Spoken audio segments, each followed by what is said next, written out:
Hello friends, welcome back to our channel UPSC decode. आज हम start करने जा रहे हैं एक इम्पॉर्टेंट और scoring segment that is ancient Indian history for UPSC. इस सीरीज का पहला टॉपिक है सोर्सेज ऑफ एंशिएंट हिस्ट्री, यानी कि वो साधन जिनके जरिए हमें प्राचीन भारत के इतिहास का पता चलता है। तो अगर आप यूपीएससी, स्टेट पीसीएस या किसी भी कॉम्पिटिटिव एग्जाम की तैयारी कर रहे हैं तो ये वीडियो आपके लिए फाउंडेशन बनेगा। तो सबसे पहला सवाल ये है कि हमें हिस्ट्री का पता कैसे चलता है? क्या हम लोग वहां पे थे? तो नहीं। तो हमने आखिरकार इतिहास के बारे में जाना कैसे? तो यही काम करते हैं सोर्सेज ऑफ हिस्ट्री। क्लियर? इन्हीं से हमें मालूम पड़ता है कि प्राचीन समय में लोग कैसे रहते थे, क्या पहनते थे, किस लैंग्वेज में वो लिखते थे, उनका पॉलिटिक्स, उनका रिलीजन, उनका आर्ट, ये सब कुछ कैसा था। तो हिस्ट्री बिना सोर्सेज के एक अंधेरे कमरे की तरह है।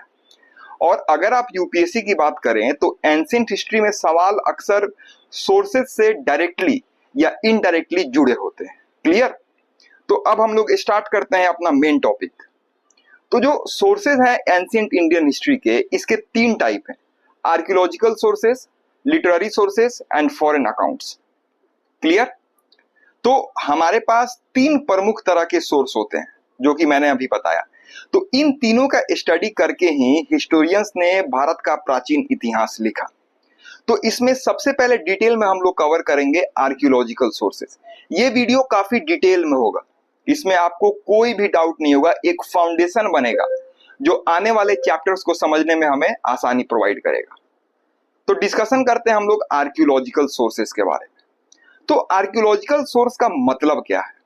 तो आर्कियोलॉजिकल सोर्स का मतलब है कि वो सभी फिजिकल या मटेरियल चीजें जो हमें पुराने समय के बारे में जानने में मदद करती हैं। ये चीजें मिट्टी के नीचे छुपी होती है या फिर किसी स्थिर जगह पर होती है, जैसे कि inscription, coin, monument, temples, stupas, caves, seals, terracotta, pottery और एक्सकेवेटेड साइट्स, जहां इन सब चीजों को निकाला जाता है।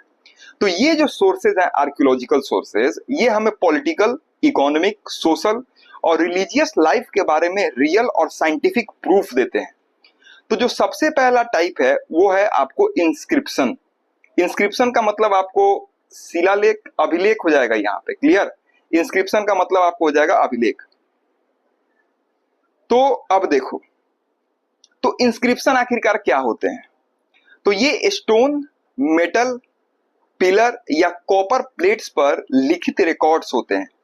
इनसे डायरेक्ट एविडेंस मिलता है राजा के टाइम का, उनके काम का और उनके समय के सोसाइटी के बारे में। ये जो इंस्क्रिप्शन है इसका इंपॉर्टेंस क्या है?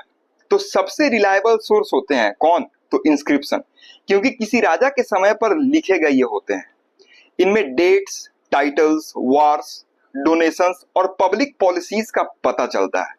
लिटरेरी सोर्सेज के क्लेम्स को वेरीफाई करने के लिए ये काम आते हैं। और इनके भी टाइप होते हैं, जैसे आर्कियोलॉजिकल सोर्स में सबसे पहले हम लोग डिस्कशन कर रहे हैं इंस्क्रिप्शन के बारे में। तो इस इंस्क्रिप्शन के भी टाइप होते हैं, जैसे रॉयल इंस्क्रिप्शन, डोनेटिव इंस्क्रिप्शन और एक होता है एडमिनिस्ट्रेटिव इंस्क्रिप्शन। क्लियर?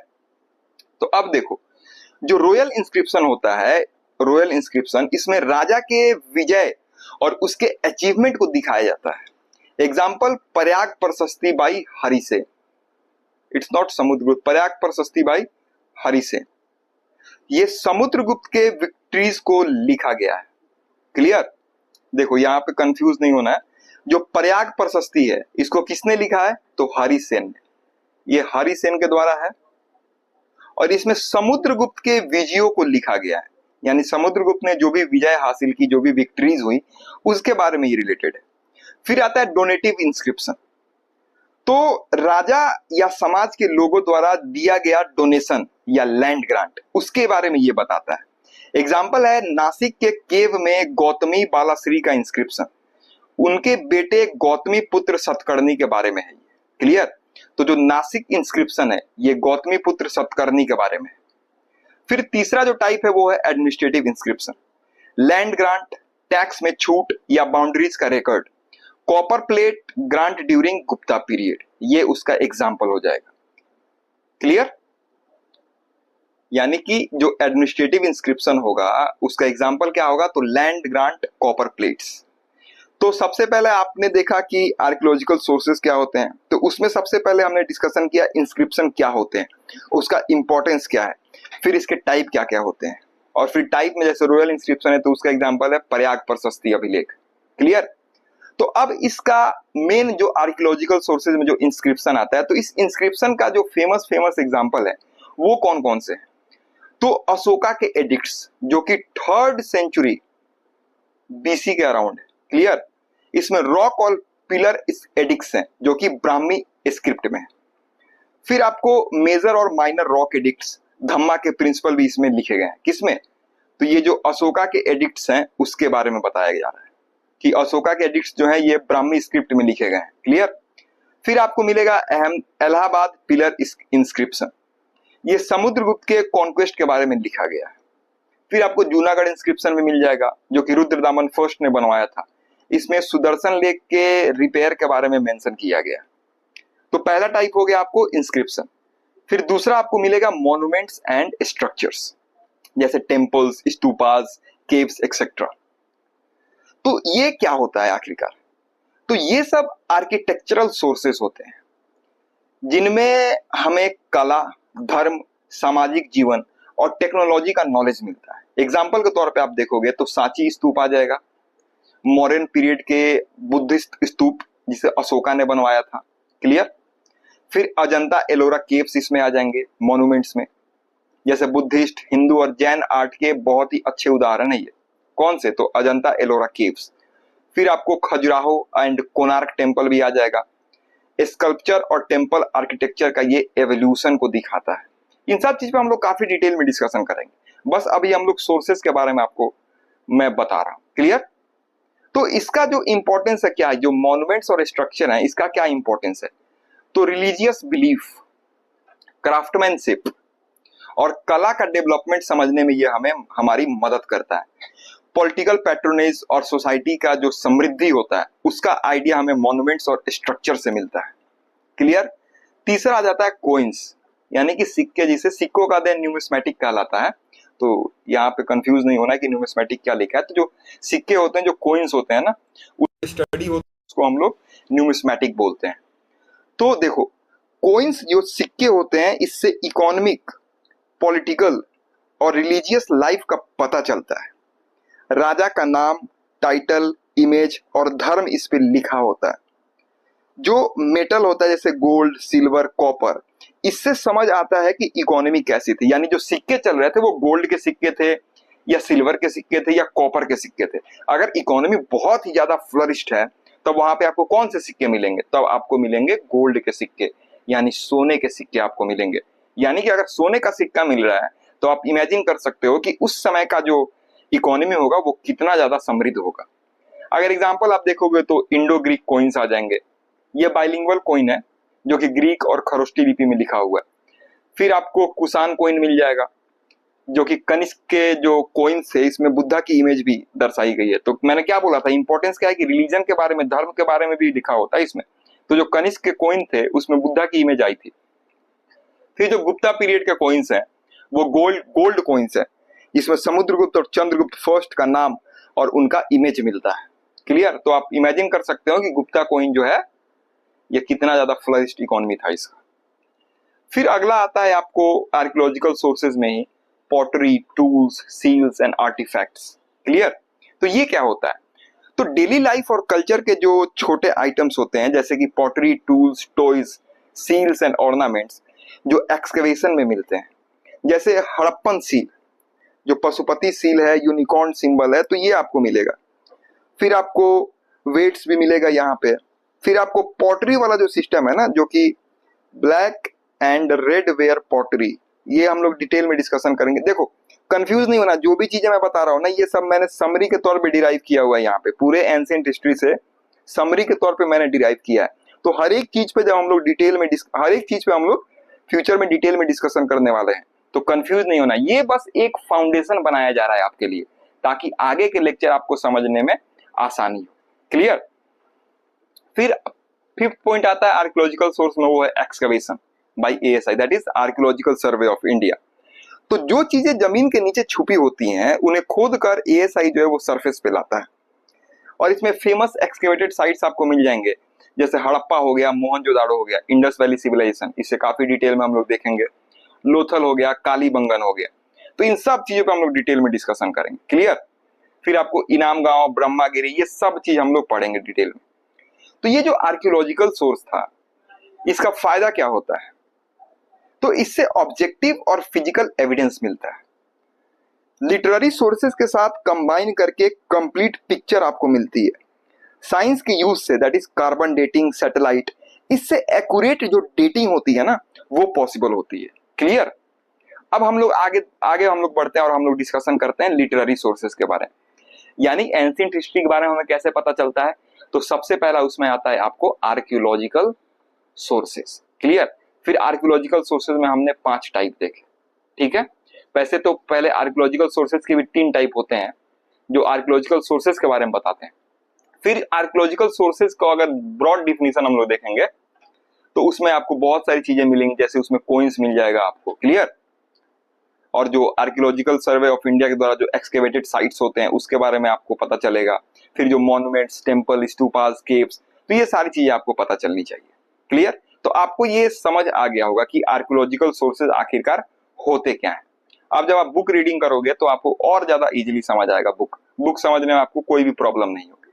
क्लियर? तो अब हम लोग देखते हैं लिटरेरी सोर्सेज के बारे में। दूसरा क्या है सोर्स का टाइप? तो लिटरेरी सोर्सेज। तो जैसे आर्कियोलॉजिकल सोर्सेज हमें मटेरियल चीजों के थ्रू पास्ट की जानकारी देते हैं, वैसे ही लिटरेरी सोर्सेज हमें लिखित रूप में हिस्ट्री समझने में मदद करते हैं। क्लियर?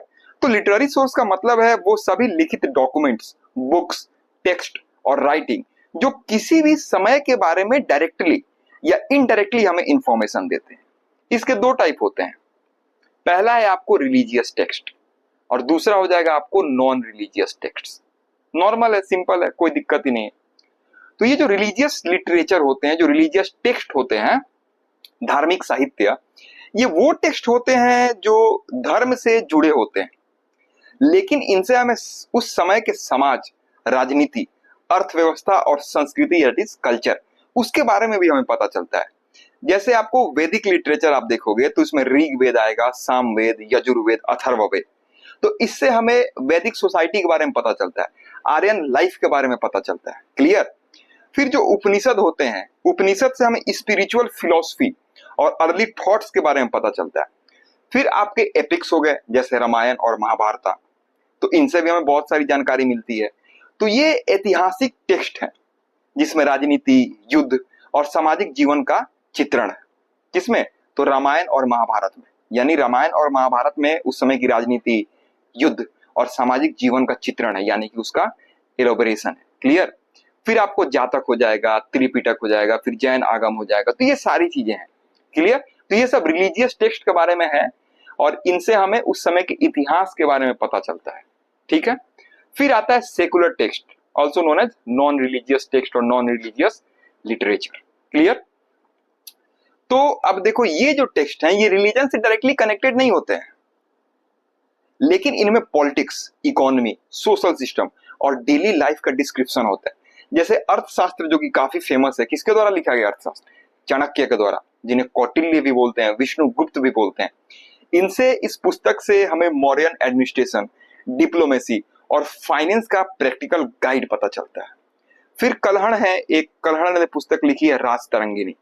कल्हण ने कौन सी पुस्तक लिखी है? तो राजतरंगिणी। इससे हमें कश्मीर की हिस्ट्री के बारे में पता चलता है जो 12th सेंचुरी में लिखा गया है। तो राजतरंगिणी कब लिखी गई है? तो 12th सेंचुरी में। अर्थशास्त्र किसके द्वारा लिखा गया है? तो चाणक्य के द्वारा। आपको यहाँ पे टेंशन नहीं लेना है कि इतने सारे नाम, इतने सारे बुक्स आना, ये सब चीजें धीरे धीरे आपके माइंड में ऑटोमेटिक मैं फीड करा दूंगा, so no need to worry. फिर मुद्रा राक्षस है, विशाख दत्त के द्वारा, यूपीएससी में पूछा भी गया है ये। इसमें राइज ऑफ चंद्रगुप्त के बारे में बताया गया। फिर मनुस्मृति है, ठीक है। फिर धर्मशास्त्र है, इसमें सोशल रूल्स और लॉस के बारे में चर्चा की गई है। अब ये जो लिटरेरी सोर्सेज हैं, ये लिटरेरी सोर्सेज आखिरकार इंपॉर्टेंट क्यों होते हैं? जैसे आर्कियोलॉजिकल सोर्सेज का हमने इंपॉर्टेंस देखा, वैसे ही लिटरेरी सोर्स का इंपॉर्टेंस क्या होता है? तो ये सोर्सेज हमें एक अंदर का नजरिया देते हैं, जैसे लोग क्या सोचते थे, धर्म क्या सिखाता था और राजा कौन था। इनका सहारा लेकर हम आर्कियोलॉजिकल एविडेंस को भी इंटरप्रेट कर सकते हैं। कुछ टेक्स्ट जो हमें एग्जैक्ट डेट्स और लीनिएज भी देते हैं, जिसे क्रोनोलॉजी बनाने में हमें मदद मिलती है। लिटरेरी सोर्सेज हमें एंशिएंट इंडिया के बारे में लिखित प्रमाण देते हैं, चाहे रिलीजियस हो या फिर सेकुलर। ये समय के लोगों के विचार, यानी उस समय के जो लोग थे उनके विचार, समाज और राजनीति के बारे में वैल्यूएबल इंसाइट देते हैं। क्लियर। फिर तीसरा आता है आपको फॉरेन अकाउंट, यानी कि पहला क्या था? पहला था आर्कियोलॉजिकल सोर्सेस, दूसरा था आपको लिटरेरी सोर्सेस, तीसरा आपको आ जाएगा फॉरेन अकाउंट्स। क्लियर। तो एंशिएंट हिस्ट्री के बारे में पता कैसे चलता है? Archaeological sources, literary sources, and now that is last one is foreign accounts. तो अब देखो ये फॉरेन अकाउंट्स यानी विदेशी यात्रियों का विवरण। तो फॉरेन अकाउंट्स वो लिखित डिटेल्स हैं जो कि विदेशी यात्रियों, एम्बेसडर, ट्रेडर्स या रिलीजियस स्कॉलर्स ने इंडिया का सफर करके लिखा था। ये लोग अलग अलग देशों से आए थे, जैसे ग्रीस, रोम, चाइना, अरब, पर्सिया, और इन्होंने अपने ट्रैवल जर्नल्स, बुक्स और ऑब्जर्वेशन के जरिए Indian society, politics, religion, education और कल्चर का डिटेल डिस्क्रिप्शन दिया है। और ये जो अकाउंट्स हैं ये इंपॉर्टेंट हैं। क्यों? क्योंकि ये एक बाहर वाले का नजरिया देता है जो इम्पार्शियल हो सकता है।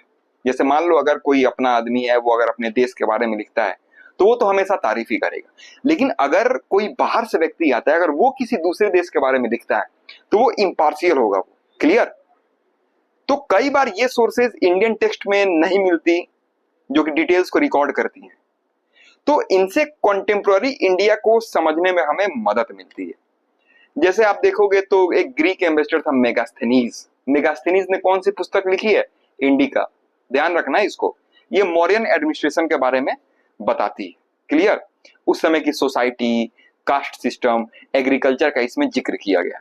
तो जो इंडिका है ना, जो मेगास्थेनीज ने पुस्तक लिखी है इंडिका, तो ये ओरिजिनल फॉर्म जो इसका है वो खो चुका है। हमें इसका कंटेंट जो है वो दूसरे ऑथर्स के रेफरेंस से मिलता है। फिर आप देखोगे तो रोमन में आ जाएंगे, आपको रोमन ट्रैवलर्स आपको मिलेंगे। फिर आप देखोगे तो चाइनीज जो है, चाइनीज नाम आप सुनोगे, चाइनीज बहुत ज्यादा इंपॉर्टेंट है। क्लियर। तो चाइनीज में आपको फाहियान का नाम सुनने को मिलेगा, हेवेनसांग का नाम आपको सुनने को मिलेगा। तो ये जो फाहियान है ना, ये 5th सेंचुरी बीसी में आया था। कब आया था ये? Not BC, it's not BC, it's C. ये 5th सेंचुरी कॉमन एरा में आया था। ये नॉर्मल 5वीं शताब्दी में आया था, गुप्ता पीरियड के टाइम ये भारत आया था। ठीक है। तो बुद्धिस्ट किंगडम का रिकॉर्ड इससे मिलता है। बुद्धिस्ट मोनास्ट्रीज, सोशल लाइफ और लॉ सिस्टम का इसमें डिटेल्ड डिस्क्रिप्शन किया गया, इसमें डिटेल में वर्णन किया गया। इसमें फाहियान ने ये लिखा है, मैं आपको बता दूं कि उसने इंडिया के बारे में ये लिखा है ना कि लोग जो है वो ऑनेस्ट हैं और सरकार जो है, जो गवर्नमेंट है वो माइल्ड गवर्नमेंट है। क्लियर। फिर आपको 7th सेंचुरी में यानी 5th सेंचुरी में कौन आया? तो फाहियान। 7th सेंचुरी में आता है वेन्स्यांग, ये हर्षवर्धन का टाइम पीरियड। क्लियर।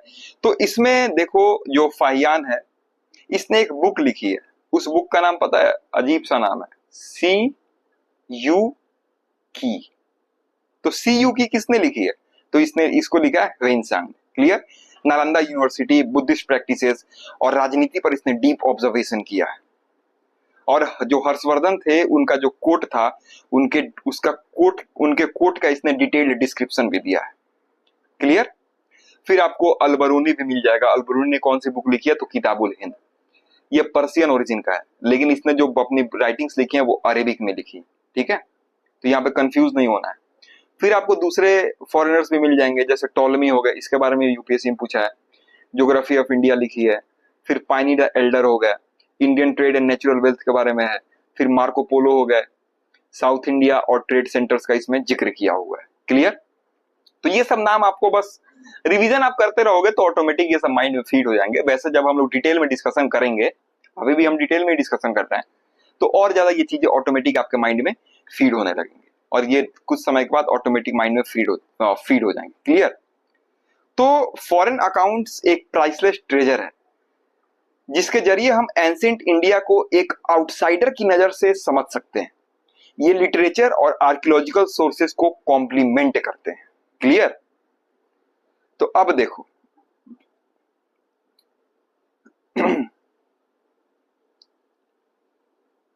अब अगर इसके लिमिटेशन के बारे में हम लोग देखते हैं, जो सोर्सेज हैं इसकी लिमिटेशन के बारे में हम लोग चर्चा करते हैं। तो जो आर्कियोलॉजिकल सोर्सेज हैं उसका क्या लिमिटेशन है, तो incomplete and broken, dating is uncertain, open to multiple interpretation, perishable material lost and no social emotional insight. तो अब देखो जो आर्कियोलॉजिकल सोर्सेस हैं ये बहुत ही ज्यादा पुराने हैं, तो या तो वो टूट चुके हैं या फिर जो भी उनका वर्जन हमारे पास अवेलेबल है वो पूरा नहीं। क्लियर।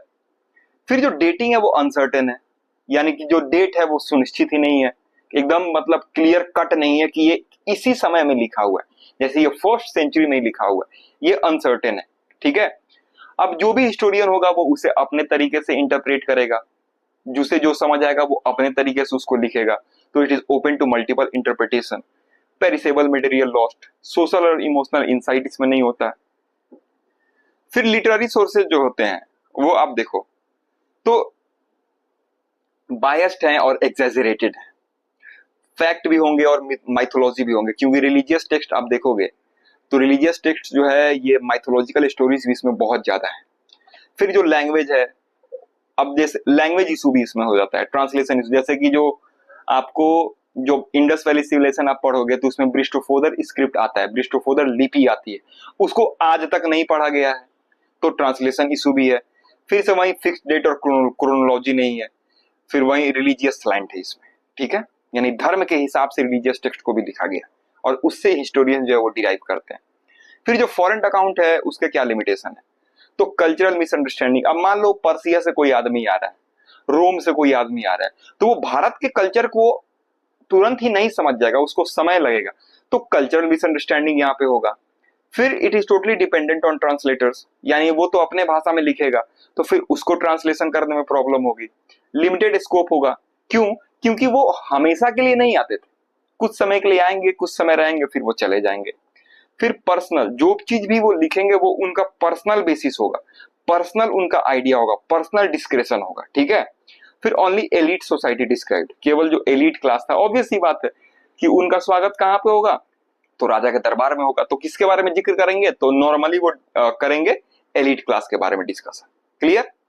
तो ये जो आर्कियोलॉजिकल सोर्सेस थे, जो लिटरेरी सोर्सेस थे, जो फॉरेन सोर्सेस थे, इसके बारे में हमने डिटेल में डिस्कशन कर लिया, हर एक एग्जांपल को देखा, इसका इंपॉर्टेंस क्या है वो देखा, फिर इसका लिमिटेशन क्या है वो देखा हमने। तो इससे मेंस में इनडायरेक्टली सवाल आता है, तो वहां पे आप इन सब चीजों को एक साथ अपने माइंड में रिकॉल करके लिख सकते हो। क्लियर। वैसे इसके बाद पीडीएफ इसका मैं टेलीग्राम पे प्रोवाइड करा दूंगा, और साथ ही साथ मैं आप लोगों को इससे रिलेटेड एक टेस्ट भी प्रोवाइड कर दूंगा जिसमें 2 से 3 क्वेश्चन रहेंगे मेंस पर्सपेक्टिव से। क्लियर। और प्रीलिम्स पर्सपेक्टिव से देखो इतना ज्यादा इसमें चीजें हैं नहीं, जो फैक्ट आपको दिख रहा है आपको कंफ्यूज नहीं होना है, क्योंकि वो हर एक फैक्ट जब हम लोग जैसे इंडस वैली सिविलाइजेशन पढ़ेंगे तो वहां पे बहुत सारे आपको फैक्ट मिलेंगे। फिर वैदिक सोसाइटी पढ़ेंगे, आर्यन लाइफ पढ़ेंगे, बुद्धिज्म पढ़ेंगे, जैनिज्म पढ़ेंगे, मौर्यन सोसाइटी पढ़ेंगे, गुप्ता पीरियड के बारे में पढ़ेंगे, तो आपको बहुत सारी चीजें मिलेंगी, तो ऑटोमेटिक समय के साथ क्लियर हो जाएंगे। लेकिन सोर्सेज ऑफ एंशिएंट हिस्ट्री से रिलेटेड जो मेंस क्वेश्चन होगा वो मैं 2 से 3 क्वेश्चन आप लोगों को प्रोवाइड करा दूंगा। और आप दूसरा जो प्लेलिस्ट है आप उसको भी विजिट कर सकते हैं, जिसमें मॉडर्न हिस्ट्री में पढ़ा रहा हूं आप लोगों को स्पेक्ट्रम के बेसिस पे, और फिर लक्ष्मीकांत भी जो है वो पॉलिटी की जो सबसे फेमस पुस्तक है लक्ष्मीकांत भी मैं आप लोगों को पढ़ा रहा हूँ, जिसमें हम लोगों ने शेड्यूल्स और पार्ट कवर कर लिया है। लास्ट के 2 वीडियो में हमने शेड्यूल और पार्ट ऑफ इंडियन कॉन्स्टिट्यूशन देखा है। फिर उसके बाद उससे पहले हम लोगों ने चर्चा किया है कॉन्सेप्ट ऑफ कॉन्स्टिट्यूशन पे, प्रीएम्बल क्या होता है, उसमें जो कीवर्ड है sovereign, socialist, secular, democratic, republic, justice, liberty, equality, fraternity, date of adoption, इन सब चीजों के बारे में बहुत ही ज्यादा डिटेल में हमने डिस्कशन किया। फिर कॉन्सेप्ट ऑफ कॉन्स्टिट्यूशन हमने पढ़ा है कि कॉन्स्टिट्यूशन का क्या मतलब होता है, डिफरेंट डिफरेंट स्कॉलर्स ने कॉन्स्टिट्यूशन के बारे में क्या जानकारी दी है। Making of the constituent assembly हमने पढ़ा है। फिर उसके बाद जो historical background of our Indian constitution है उसमें हर एक एक्ट को हमने डिटेल में डिस्कस किया है, उस पे प्री और मेंस ओरिएंटेड क्वेश्चन भी हमने देखे हैं, और साथ ही साथ हर एक एक्ट का दूसरे एक्ट से क्या लिंकेज है उसको भी हमने डिटेल में डिस्कस किया। तो अगर आपको वो चीज देखना है तो आप आराम से उसको प्लेलिस्ट में यूट्यूब चैनल ओपन करके प्लेलिस्ट में आपको लोग को डिस्क्रिप्शन में प्रोवाइड करा दूंगा लिंक के थ्रू, तो आप लोग उसको देख सकते हो। तो अब आते हैं हम लोग अपने मेन टॉपिक पे फिर से। अब मॉडर्न अप्रोच क्या है, ये क्या लिखा हुआ है, तो आज के टाइम में जब हम एंशिएंट इंडियन हिस्ट्री को पढ़ते हैं तो उसमें एक नई अप्रोच डेवलप हुई है। जिसे हम मॉडर्न अप्रोच कहते हैं। ये अप्रोच पुरानी ट्रेडिशनल मेथड से काफी अलग है। पहले के हिस्टोरियंस मोस्टली रिलीजियस टेक्स्ट या राजा के इंस्क्रिप्शन पे ही फोकस करते थे, जैसा हमने देखा अभी। लेकिन अब हिस्टोरियंस का फोकस सिर्फ राजा महाराजा तक सीमित नहीं है। आज के जो रिसर्चर्स हैं, जो हिस्ट्री को मल्टी डायमेंशनल तरीके से देखते हैं, सिर्फ एक सोर्स से काम नहीं चलता है। Archaeological findings, literature, inscription, coins, even scientific tools जैसे कार्बन डेटिंग या सैटेलाइट इमेजरी का भी यूज किया जा रहा है। इस अप्रोच का सबसे बड़ा फायदा यह है कि हिस्ट्री को सब्जेक्टिव या ग्लोरीफाइड नैरेटिव बनाने के बजाय उसे साइंटिफिक और ऑब्जेक्टिव बनाता है। पहले के जमाने में अगर कोई राजा अपनी जीत के बारे में लिखवा देता था तो उसी को सच मान लिया जाता था। आज हम उस सोर्स को वेरीफाई करते हैं, कंपेयर करते हैं दूसरे सोर्सेस से। अगर कोई कॉन्ट्राडिक्शन होती है तो उस पर रिसर्च किया जाता है। तो यही मॉडर्न अप्रोच का कोर है। क्या? तो क्रिटिकल इवेल्युएशन, जो कि यूपीएससी के लिए भी बहुत जरूरी है। तो मॉडर्न हिस्टोरियंस जो है वो रीजनल और लोकल हिस्ट्रीज को भी बहुत इंपॉर्टेंस देते हैं। पहले दिल्ली सेंट्रिक या north India centric narrative dominant था, लेकिन अब south India, north east, tribal areas, इन सब की भी यूनिक कल्चरल हिस्ट्री को भी एक्सप्लोर किया जा रहा है। इससे भारत का एक्चुअल डाइवर्सिटी वाला जो कैरेक्टर है वो समझ में आता है। और सबसे इंपॉर्टेंट बात, मॉडर्न हिस्टोरियंस अपने एनालिसिस में रिलीजियस या पॉलिटिकल बायस से दूर रहने की कोशिश करते हैं। ऑब्जेक्टिव और सेकुलर आउटलुक मेंटेन किया जाता है, जहां फैक्ट्स और एविडेंस पे ज्यादा फोकस होता है, ना कि इमोशन या बिलीफ पे।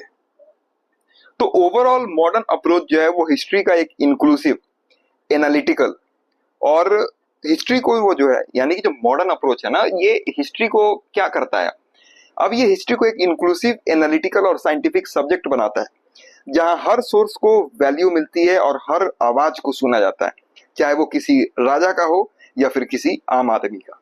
क्लियर? तो अब हम लोग मिलते हैं अगले वीडियो में और वहां पे हम लोग अपना अगला टॉपिक डिस्कस करेंगे। मिलते हैं हम लोग अगले वीडियो में, तब तक के लिए धन्यवाद।